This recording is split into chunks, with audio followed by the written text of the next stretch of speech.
Hello, this is Tom Britt. West Tennessee PBS is working hard to bring you more local shows and quality PBS programs. And they need your financial help because they don't run commercials, they rely on your support. It's easy to donate. Go to their website, westtnpbs.org, and click on the Donate tab. Your donations to Channel 11 stay local and help WLJT-TV continue their mission to be as local as possible. It's great to see such a big crowd again this week for Rotary, and it's truly my pleasure to be able to introduce today's program. You know, in Rotary, we're guided by the four-way test, which is based on truth, fairness, goodwill, and being beneficial to all concerned. So today, I thought we'd bring in a congressman to tell us how that's going on in Washington these days. But in all seriousness, I'm proud to say that right here in West Tennessee, we've got someone representing us who understands those values and works every day to carry the voice of Jackson and our region to our nation's capital. David Kustoff's roots run deep in West Tennessee. He was born and raised in Shelby County, where he attended White Station High School. He received his undergraduate degree from the University of Memphis and graduated in 1992 from the University of Memphis School of Law. David and his wife, Roberta, live in Germantown and have 2 children. In 1992, David opened a law firm in Memphis, then was appointed as U.S. Attorney for the Western District of Tennessee by President Bush in 2006 and confirmed by the United States Senate. David set his sights on cleaning up government corruption and fighting violent crime and drugs. He oversaw the majority of the Tennessee Waltz trials that sent 12 defendants to federal prison. In 2016, David was elected to the U.S. House of Representatives. He is in his 5th term serving the 8th District of Tennessee. He serves on the House Committee of Ways and Means. The Ways and Means Committee is the oldest committee in the United States Congress and has jurisdiction over issues that affect West Tennesseans every day, including taxes, healthcare, trade, and family support programs. In addition to serving on the full Committee on Ways and Means, David was also appointed to serve on the Subcommittee of Tax and Health. He continues to fight for conservative principles that have defined his career. He stands by ready to challenge the way things are done in Washington. Please join me in giving a warm Rotary welcome to Congressman David Kustoff. Thank you very much. Thank you, Chris. That was nice. I'm David Kustoff, and I approve that message, so thank you. President Compery, thank you very much for having me. We were talking, I was scheduled to be here that last week in January, but the winter storm disrupted everything. And we're actually still recovering. It really is an honor to be here. I love coming to Jackson Rotary. Now, Chris, I will say, usually my friend Dr. Ron Kirkland introduces me, and usually there's some challenge in that introduction, but anyway, you got a little bit of a reprieve today. All good, maybe, until you ask your question. Okay. I had 2 hours and 35 minutes of remarks prepared, but I've condensed it down to 15 minutes. And there is a lot to talk about. If I can, probably one of the most significant pieces of legislation that I've gotten to work on is something that you know and is referred to as its actual name, is the One Big Beautiful Bill. And a lot of that, Chris, did come through the Ways and Means Committee, the tax and economic part. There's a lot in that One Big Beautiful Bill. There are energy policy, there's border policy, but there is a lot of tax and economic policy that came through our committee that I worked on, like permanently lowering everybody's taxes. And that's really important because we all hear about affordability. Making sure that everybody's taxes are permanently lowered was a priority of mine. I know we've got a number of small businesses out here. You are about to lose a 20% tax deduction for partnerships and LLCs and small businesses. We preserved that in the One Big Beautiful Bill. It was going to expire last year. We made it permanent. In the 8th Congressional District, West Tennessee, This is the largest ag district in the entire state. And so I'm visiting with family farms all the time. I will tell you that I've got a fundamental problem with the estate tax. I just don't think heirs should be taxed once their loved one passes away. And then if, especially small business or family farm, have to think about selling the business or selling the family farm in order to have the cash to pay Uncle Sam.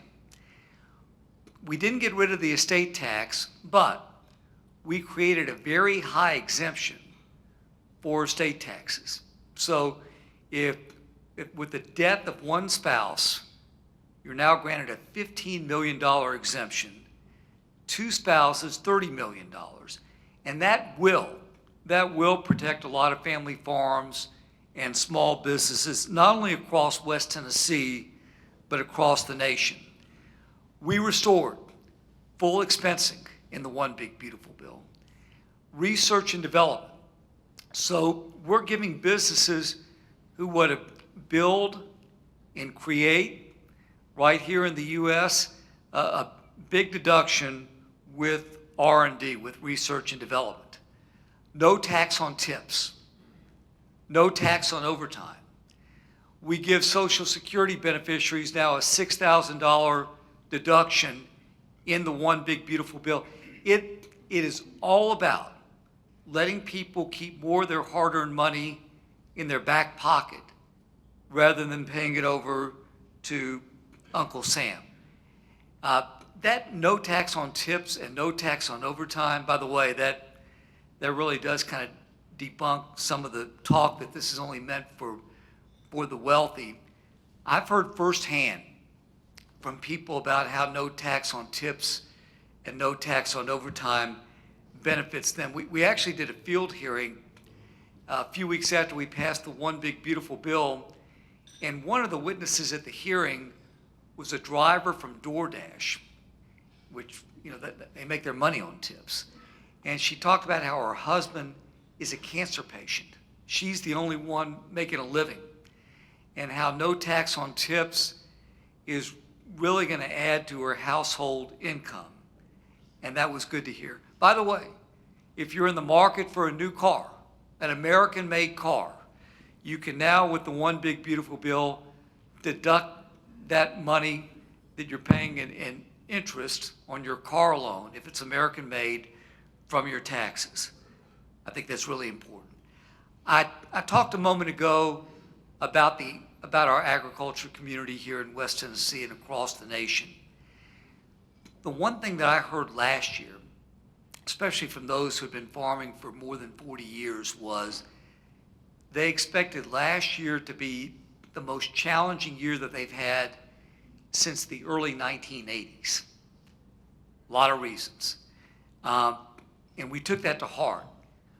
We took parts of the traditional farm bill, would have been in the traditional farm bill, and we incorporated that into the One Big Beautiful Bill.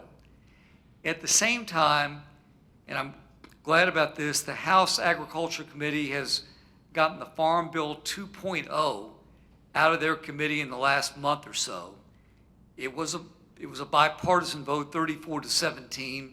I'd like for it to be a little bit more bipartisan.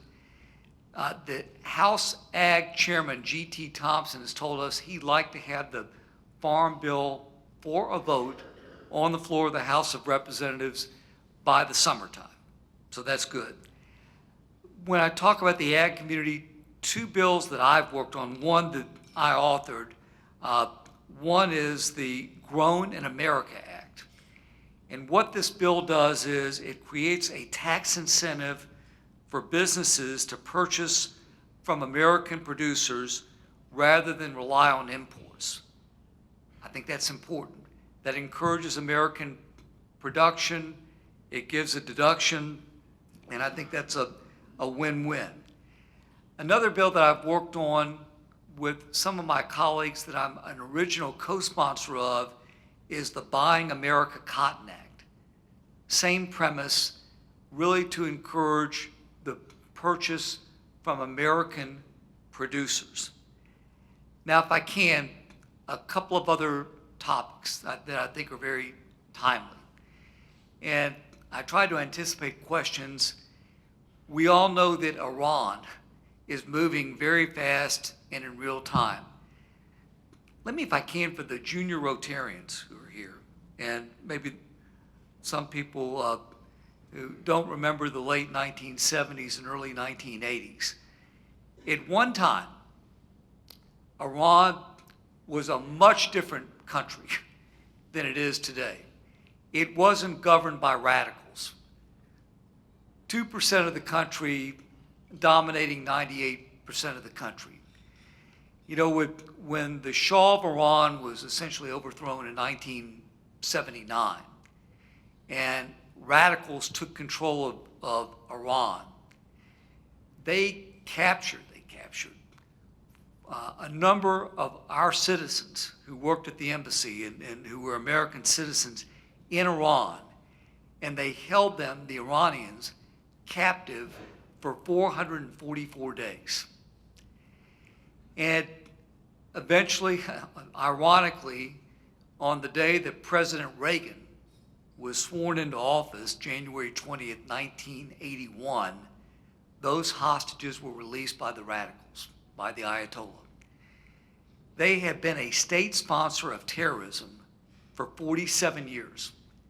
They've been a threat not only to Israel and other nations in the Middle East, but to the United States for that same time. And so you fast forward to 3 days before the launch of Operation Epic Fury. I'm at the State of the Union. I'm on the floor of the House. A lot of you were probably watching the State of the Union. And the president said a lot that night. But one thing he said, it was very clear in only terms that Donald Trump can say, but he said Iran can never be allowed to have a nuclear weapon. So you're the president of the United States, and you've got that one basic tenet, along with Iran should not have ballistic missile launchers. So no nuclear weapon, no ballistic missile launchers. You've got one other key piece of information, and that is on Saturday, a few days after the Tuesday State of the Union, the Ayatollah is going to be gathered with about 47 of his top commanders. And you've got the chance to eliminate him. And so 3 days after he gives the State of the Union, the president launches Operation Epic Fury. Again, Iran should not have a nuclear weapon. They shouldn't have the capability to launch ballistic missiles, and you can cut the head off the snake with Iranians' leadership. The president made the right decision, and I support the decision that he made. I also am very supportive of the men and women who are wearing our uniform, the military. They have annihilated the Iranian Navy and the Iranian Air Force. Now, we know that until yesterday, until that ceasefire, that Iran had a stranglehold over the Strait of Hormuz, which has affected the flow of ships, which has caused energy prices to rise up. Even though here in the U.S. today, we are a net energy exporter, we're actually producing more here in the U.S. that we import. That's a good thing. But I think the president has handled everything exactly right. He negotiated yesterday, as you know, that 2-week ceasefire with Iran, and I hope Iran does the right thing. Another issue that's very dominant in the news today is the shutdown of the Department of Homeland Security. I will tell you, in the House of Representatives, I've had, I think, 4 votes since January to fund the Department of Homeland Security, including our TSA agents. By the way, when you think about the Department of Homeland Security, that is not only ICE, not only Border Control, the TSA agents, as you know, who man the airport. It's the United States Coast Guard, it's FEMA, it's the U.S. Secret Service, and none of those folks are getting paid. You're asking people to report on the job, to do essential work, and not get paid. I think about a couple of things, three things actually. One is, it is absolutely unfair to have these people go to work for 50-something days now and not get paid. And remember, the government was completely shut down from October 1st to November the 12th. They didn't get paid then. Secondly, our national security, our homeland security, we are at risk from something happening because the Department of Homeland Security is not being funded. And third thing is, we are in bad weather season. We know especially here in West Tennessee with tornadoes, not only tornadoes, but across the country, wildfires, hurricanes. If something happens, there is not FEMA money to restore these communities. So I challenge everybody who has voted against opening the Department of Homeland Security, grow a conscience, and let's, I know some of them have issues with the way ICE has handled their affairs, but let's not punish all of our constituents. Two other things, very quickly. I was really honored last year with fiscal year 26 to secure a couple of community funding projects for Madison County. We actually got 15 across West Tennessee, including money for I-69. The leaders of the University of Memphis at Lambeth came to me and wanted money for campus upgrades. We were able to secure $1.25 million for University of Memphis at Lambeth. We also had leaders at JES come to us. We were glad to get that community funding project. In the next few weeks, I hope we'll be able to announce 20 community funding projects that will benefit all of West Tennessee, including Madison County. And lastly, if I can, next week on Tuesday, I'm looking forward to having 8th graders from USJ come to the nation's capital. We've gotten them a Capitol tour at the Capitol, and look forward to meeting them on the steps and answering good questions that only 8th graders can think of that will stump the congressman. I promise. There'll be something or some things that'll stump the congressman. Very thoughtful questions. We look forward to having USJ with us. Now, I did say I want to allow time for questions, and I think I think I did that in about 15 minutes. Okay. 2 hours and 35 minutes of remarks pared down to 15. Let me, if I can, why don't we open it up to questions? Well, I knew this was coming, so I knew something's coming. Yes. Kustoff, I'm so happy you're here. I appreciate your continuing to fulfill the promise you made to be out and about in West Tennessee. You absolutely done it. I have a West Tennessee question for you. Gary Deaton is too embarrassed to ask you, and that is, why don't we have a post office here in Jackson that can handle our mail and not have to send it to Memphis? So we get, Dr. Kirkland. I didn't know you had a microphone over here. We get a lot of questions about the post office. Not only me, but every other congressman and senator. A number of years ago in Tennessee, the postal operations got pared down, and this happened all over the country. So as I understand it, in Tennessee, you've got 3 postal distribution centers, Memphis, Nashville, and Knoxville, that handle the whole state. In addition, the first class service, I'm not saying this very eloquently, has been dumbed down. So it used to be that if you mailed something maybe within Jackson, somebody else to Jackson, it would arrive the next day. Even Jackson to Memphis, even Jackson to Dyersburg. That can be 2 and 3 days. In addition, if you mail something and you drop it in a blue box, you are now not guaranteed, it doesn't matter what time you put it in the mailbox, that it's going to be postmarked that day. So I've got a lot of issues with the Postal Service leadership. I'm answering around you. They are coming to us. They say they are in dire need for more money. And my brethren are fed up with them because we get these service issues. We get, Debbie can tell you and Ed can tell you, we get theft issues that in General Pickens, you probably hear this, where mail could be stolen only from somebody's mailbox.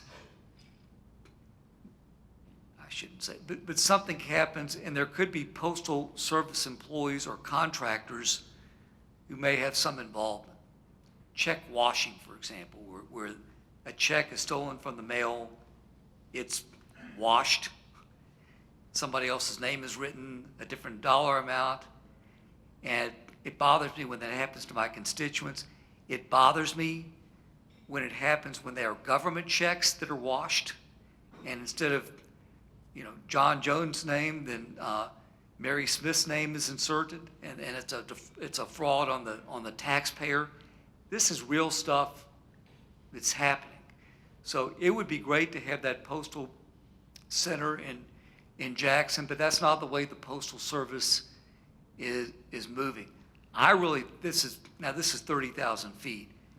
They've got to rethink their mission, okay? Because the way we operate today is a lot different than 25 and 30 years ago.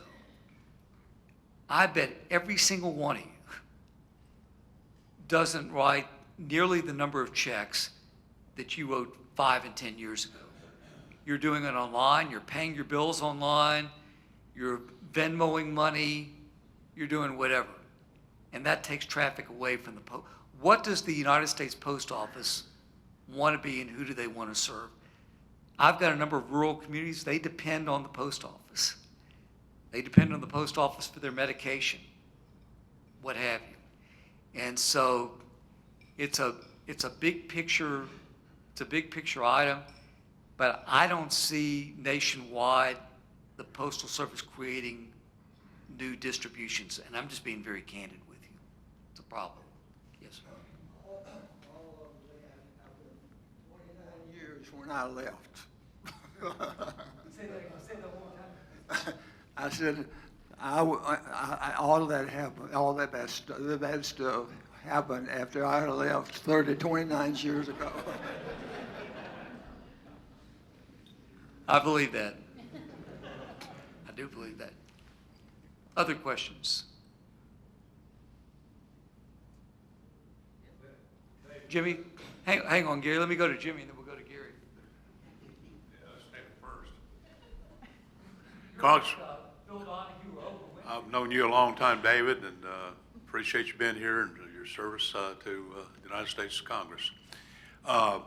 As you know, Tennessee, I serve as a commissioner on the Tennessee State Election Commission in Tennessee, and for the 4th year in a row, we have been voted #1 in voter integrity in the United States of America, #1. Let's give it a big hand. Now, that said, how's it looking for Washington, D.C., the Congress to get this SAFE Act passed? So Jimmy, if President Trump were here, he would tell you that it's called the Save America Act. He got on Shannon Bream the other day it's the Save America Act. So I applaud the work that you do and those commissioners that you appoint, because you appoint them all over West Tennessee, right? Yeah. Which we appreciate. When we talk about election integrity, I don't think anybody in the state of Tennessee has an issue with the way our elections are conducted. Nobody on election night is wondering whether there's fraud in our elections, and that's good. We do it the right way in Tennessee. We're concerned about other places. So I voted a couple of times on the Save America Act, which does a number of things. One thing it does is it requires in federal elections that you present a photo ID when you go vote. And I think it's common sense. Here in Tennessee, you do have to show a photo ID. If, I don't buy beer, but if I went to go buy a beer, I'd have to show a photo ID, right? I assume. I'm asking the wrong person that. Most places. Okay. Well, let me. I'm not going to ask Jimmy that. If you got on a plane, you would need to show a photo ID. If you opened up a bank account, you would need to show a photo ID. So that's one thing that the Save America Act does to try to preserve election integrity. We have voted on it in the House of Representatives. It's passed. Leader Thune has not brought it up in the Senate per se, because you've got the 60 vote threshold, the filibuster, that he has to battle. The president is very passionate about the Save America Act. I was with him about 2 weeks ago. The president came to Memphis to talk about the Memphis Safe Task Force, which, by the way, has done great work in Memphis. In late September, the president and Governor Lee started deploying federal and state resources, law enforcement, to battle crime in Memphis. And late September, if I can, I'm going to cheat and look at these statistics. These are through, right, you just sent these to me. I think these are through yesterday. There are over 1,500 law enforcement in Memphis, federal, state, local, combating crime. Since the end of September in Memphis, they have made 7,942 arrests. General Pickens, they have arrested 828 known gang members. Highway Patrol, which is doing a great job in helping MPD, Memphis Police, and the Shelby County Sheriff, issued over 19,600 traffic citations. They've located over 150 missing children. Incredible. I rode with the president, Jimmy, on Air Force One from Florida to Memphis, and then rode back with him from Memphis to Washington with the senators and the other congressmen. I'm just telling you, he is very, very, very anxious about wanting us to pass the Save America Act. So I think you're going to hear him say this over and over again, and he should. Thank you for the question. Gary? Congressman, I won't ask this question anymore, because I realize that all you can do to have the assortment come back to Jackson, Tennessee. We know that's not going to happen, right? I think it's unlikely. Well, let me suggest this. You might as well have the mail being assorted at the state pen as have it assorted in Memphis. It's not good, and we've had meetings on the Ways and Means Committee. There have been other committees, obviously, about mail service, because I mentioned about the theft of government checks. You know, we oversee the IRS, and so we have seen a number of IRS refund checks being stolen, and it's a real concern. The president issued an executive order. He wants fewer government checks being issued. I think this is a good thing. Fewer government checks being issued, like IRS refund checks or USDA checks.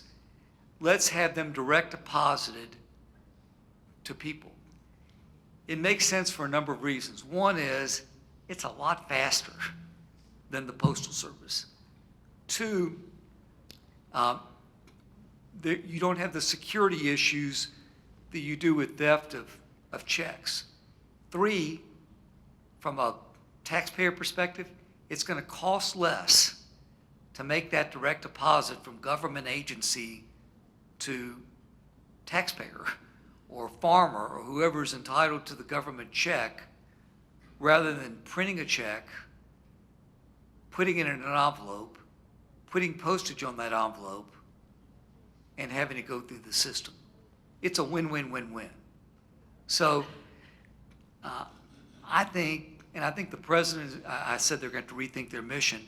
I think the president is going to challenge the USPS to be more like FedEx and UPS. And to that I say hurrah. That's probably it. I'm getting the look that that's 1 o'clock. Let me close with this. Thank you very much for giving me the honor to be your representation in Washington.